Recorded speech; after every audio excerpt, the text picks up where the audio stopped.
कैसे हो आप लोग। तो बच्चों आज हम पढ़ेंगे बाल राम कथा। ठीक है, बाल राम कथा हम भाग 1 पढ़ चुके हैं। सेकंड टॉपिक जंगल और जनकपुर। ठीक है, आज हम इसी टॉपिक को भाग 2 पढ़ेंगे। ठीक है, भाग 1 में हमने पढ़ा था कि राम और लक्ष्मण महर्षि विश्वामित्र के साथ जाते हैं और वो अपने यज्ञ की रक्षा के लिए उन दोनों को अपने साथ ले जाते हैं। और जहाँ पर जो है यज्ञ चलता है और फिर उस यज्ञ को जो है विघ्न डालने के लिए कौन आते हैं, मारीच और सुबाहु आते हैं। और फिर राम जब बाण मारते हैं तो मारीच को बाण लगता है, वो वहां से भाग जाता है और सुबाहु का जो है वहां पर वध हो जाता है। ठीक है, अब हम यहाँ से आगे पढ़ेंगे और बाकी राक्षस भाग जाते हैं। तो अब इससे आगे सुनना स्टोरी। राम ने महर्षि को प्रणाम करते हुए पूछा, अब हमारे लिए क्या आज्ञा है। जब राम ने जो है राक्षसों को मारकर भगा दिया तो महर्षि विश्वामित्र को प्रणाम करते हैं और उनसे पूछते हैं कि अब हमारे लिए क्या आज्ञा है, अब हमें आगे क्या करना है। मुनिवर, महर्षि ने राम को गले लगाया और जो महर्षि विश्वामित्र बहुत खुश हो जाते हैं और वो राम को गले लगा लेते हैं। कहा, हम लोग यहाँ से मिथिला जाएंगे। अब वो कहते हैं कि हम अब यहाँ से मिथिला जाना है हमें, और महाराज जनक के यहाँ, और मिथिला के जो राजा थे महाराज जनक, हमको वहाँ जाना है। विदेह राज के दरबार में मैं चाहता हूँ कि तुम दोनों मेरे साथ चलो। उन्होंने जो है राम और लक्ष्मण से महर्षि विश्वामित्र कहते हैं कि मैं ये चाहता हूँ कि तुम दोनों मेरे साथ जो है राजा जनक के वहाँ चलो, उनके आयोजन में हिस्सा लेने। और उन्होंने जो है एक आयोजन वो करने वाले हैं और वहाँ मैं चाहता हूँ कि तुम दोनों वहाँ हिस्सा ले लो। महाराज के पास एक अद्भुत शिव धनुष है। उन्होंने बोला कि महाराज जनक के पास एक अनोखा जो है शिव जी का धनुष है और तुम भी उसे देखो, और मैं ये चाहता हूँ कि तुम दोनों उस धनुष को देखने के लिए चलो। राम और लक्ष्मण अगली यात्रा को लेकर उत्साहित थे और राम और लक्ष्मण जो है बहुत खुश थे। उनके मन में उत्साह था कि अब हमने कहाँ जाना है, जो है राजा जनक के वहाँ जाना है, मिथिला जाना है। नए स्थान देखने और जानने का अवसर। वो इसलिए खुश थे कि हमें नए जगह पर जाना है, नई जगह को देखना है। और सोन नदी पार कर विश्वामित्र मिथिला की सीमा के पास पहुँचे और दोनों राम और लक्ष्मण उनके साथ जो है सोन नदी को पार करके मिथिला की सीमा के पास चले जाते हैं अपने शिष्यों और राजकुमारों के साथ। और उनके जो शिष्य थे वो भी जा रहे थे और उनके साथ 2 राजकुमार कौन थे, राम और लक्ष्मण भी उनके साथ जाते हैं। वे गौतम ऋषि के आश्रम से होते हुए नगर में पहुंचे और रास्ते में गौतम ऋषि का आश्रम पड़ता है और वहां से होते हुए वो कहाँ पहुंचते हैं, जो है नगर में पहुंच जाते हैं। राजा जनक के महल से बाहर आकर विश्वामित्र का स्वागत किया। और राजा जो है जनक अपने महल से बाहर आते हैं और राजा जो वो विश्वामित्र का स्वागत करते हैं। तभी उनकी दृष्टि राजकुमारों पर पड़ी और वो फिर देखते हैं कि महर्षि के साथ 2 सुंदर राजकुमार भी आए हुए हैं। विदेह राज चकित हो गए और वो उनको देखकर आश्चर्य में पड़ जाते हैं कि इतने सुंदर राजकुमार ये कौन होंगे। वे स्वयं को रोक नहीं पाए और फिर वो पूछते हैं कि महर्षि से पूछने लगते हैं कि ये सुंदर राजकुमार कौन है, मैं इनके आकर्षण से खिंचता जा रहा हूँ। और वो महर्षि से पूछते हैं कि ये 2 सुंदर सुंदर राजकुमार कौन है जो मुझे अपनी ओर इतना आकर्षित कर रहे हैं। ये राम और लक्ष्मण हैं। फिर महर्षि उन्हें बताते हैं कि ये दोनों राम और लक्ष्मण हैं, महाराज दशरथ के पुत्र। और ये किसके पुत्र हैं, महाराज दशरथ के पुत्र हैं दोनों। मैं इन्हें अपने साथ लाया हूँ आपका अद्भुत धनुष दिखाने। तो उन्होंने जो है राजा जनक से कहा कि ये 2 जो है राजकुमार हैं, राजा दशरथ के पुत्र हैं और मैं इन्हें आपके यहाँ इसलिए लाया हूँ ताकि ये उस शिव धनुष को देखें।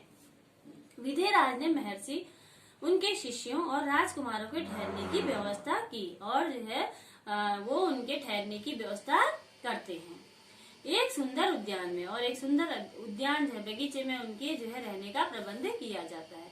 अगले दिन सभी आमंत्रित लोग ऋषि मुनि और राजकुमार यज्ञशाला में उपस्थित हुए। और अगले दिन जो है समारोह होने वाला था, उसमें कौन कौन आए थे देखो, सभी जो है ऋषि मुनि और राजकुमार सभी लोग उसमें आमंत्रित किए गए हुए थे। वहाँ महर्षि ने फिर धनुष का उल्लेख किया और फिर जो है महर्षि सभी को उस धनुष के बारे में बताते हैं। महाराज जनक ने अपने अनुचरों को आज्ञा दी और फिर सब लोग आगे और सब लोग बैठे हुए थे, तो महाराज जनक ने अपने अनुचर जो उनको सेवक थे उनको आदेश देते हैं और आज्ञा देते हैं कि शिव धनुष को यज्ञशाला में लाया जाए और जो शिव धनुष है उसको यहाँ पर लाओ।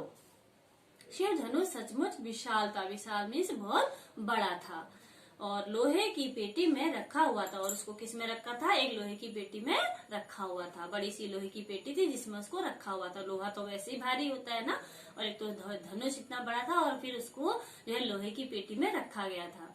और पेटी में पहिए लगे हुए थे और उस पेटी में नीचे से 4 पहिए लगे हुए थे, ठीक है। और 8 पहिए, उसमें कितने पहिए लगे थे? 8 पहिए लगे हुए थे, ताकि उसको पहियों के सहारे ऐसे रगड़कर उसको ले जाया जा सके। उसे उठाना लगभग असंभव था और उस पेटी को कोई भी उठा नहीं सकता था।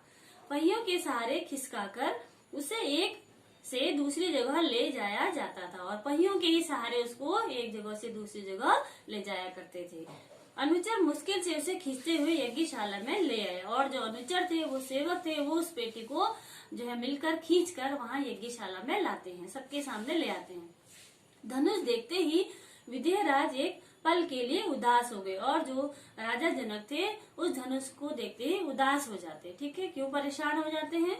उन्होंने कहा कि मुनिवर, मैंने प्रतिज्ञा की है कि अपनी पुत्री सीता के विवाह के संबंध में, और उन्होंने अपनी सीता की जो पुत्री के विवाह के संबंध में एक प्रतिज्ञा की थी। वो उस बात को मुनि को जो है विश्वामित्र को बताते हैं। देखो क्या बताते हैं कि जो यह धनुष उठाकर उस पर प्रत्यंचा चढ़ा देगा उसी के साथ सीता का विवाह होगा। उन्होंने बोला कि जो भी इस धनुष को उठाकर इस पर जो है प्रत्यंचा चढ़ा देगा तो वो क्या होगा, उसी के साथ जो है अपनी पुत्री सीता का विवाह करूंगा। अनेक राजकुमारों ने प्रयास किया और लज्जित हुए। कह रहे हैं कि बहुत सारे राजकुमार यहाँ पर आए पर कोई भी सफल नहीं हो पाया।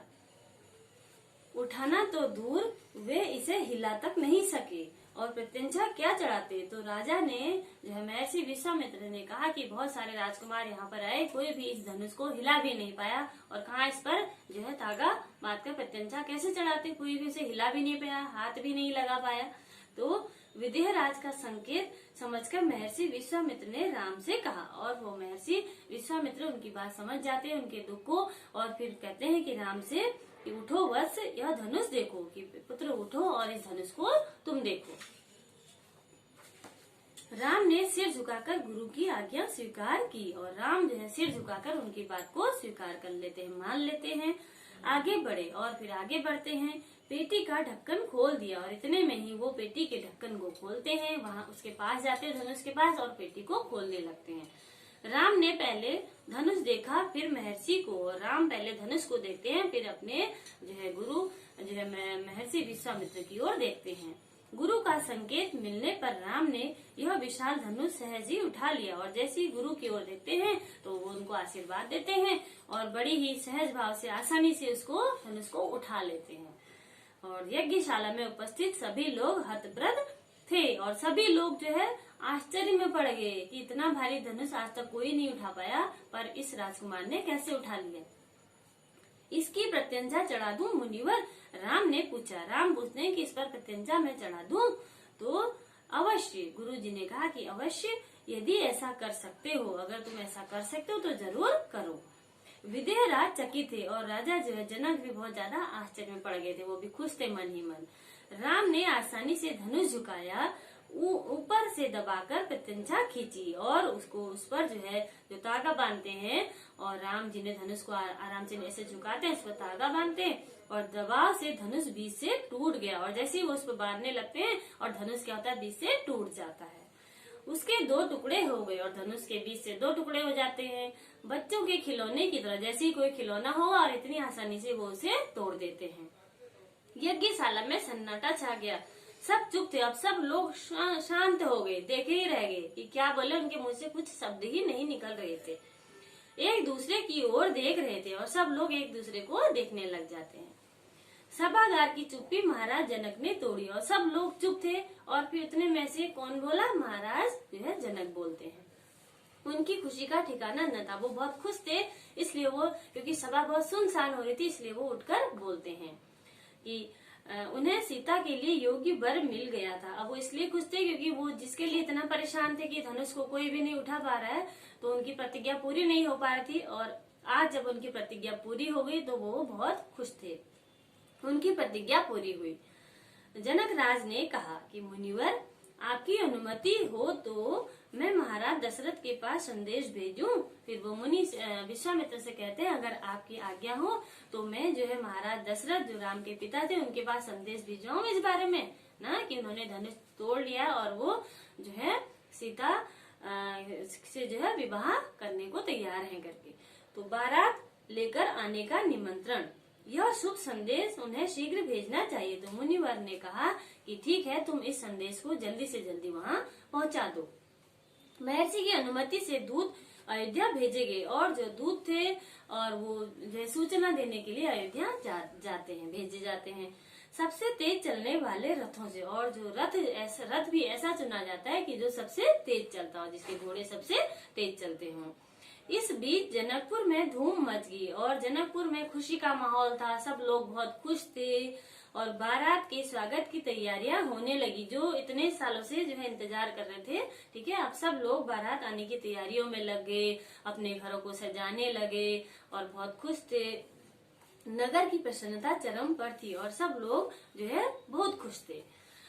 महाराज जनक का संदेश मिलते ही अयोध्या में भी खुशी छा गई।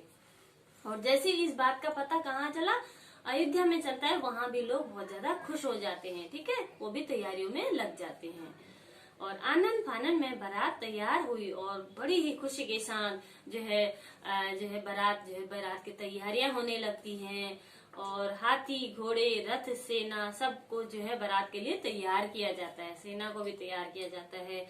बारात को मिथिला पहुंचने में 5 दिन लग गए और ऐसे तैयारी करने में, बारात पहुंचने में वहाँ 5 दिन लग जाते हैं, इतना दूर वहाँ होगा। और जो है जनकपुरी जगमगा रही थी और जनकपुर में भी बहुत ज्यादा खुशियों का माहौल था, सबने अपने घरों को सजाया हुआ था, जगमग जगमग लाइट जल रही थी। तो हर मार्ग पर तोरण द्वार, हर जगह फूलों की चादर और हर जगह फूल ही फूल लगे हुए थे। सबने अपने घरों को मालाओं से भी सजा रखा था और एक एक कोना सुवासित और हर कोने को जो है सुसज्जित कर रखा था। हर घर के प्रवेश द्वार पर वंदनवार एक एक घर के मंगल गीत और हर घर में मंगल गीत गाए जा रहे थे। फूलों की माला, दरवाजे सजे हुए थे, ठीक है, मालाएं लगी हुई थी। मुख्य मार्ग पर दर्शकों की अपार भीड़ और जहाँ से मुख्य रास्ता था वहाँ से लोग देखने वालों की भी भीड़ थी बारात को देखने के लिए। खिड़कियों और छज्जों से झांकती महिलाएं और बच्चे अपने खिड़कियों से, अपने दरवाजों से जो है बारात को देखने के लिए झांक रही थी। और एक नजर राम को देख ले, राम सीता की जोड़ी दिख जाए। सब लोग राम को देखने के लिए, राम सीता की जोड़ी को देखने के लिए बहुत खुश से, बहुत उत्साहित होते हैं। विवाह से ठीक पहले विधिराज ने महाराज दशरथ से कहा। अब जो है विवाह से पहले महाराज दशरथ से जनक जो है कहते हैं, देखो क्या कहते हैं कि राजन, राम ने मेरी प्रतिज्ञा पूरी कर बड़ी बेटी सीता को अपना लिया। ठीक है, राम की तो जो है सीता के साथ विवाह होने वाला है। ठीक है, उनकी प्रतिज्ञा पूरी हो चुकी है।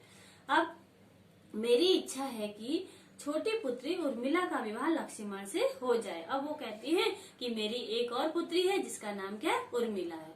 अब मैं ये चाहता हूँ कि इसका विवाह किसके साथ हो जाए, आपके दूसरे पुत्र लक्ष्मण के साथ हो जाए।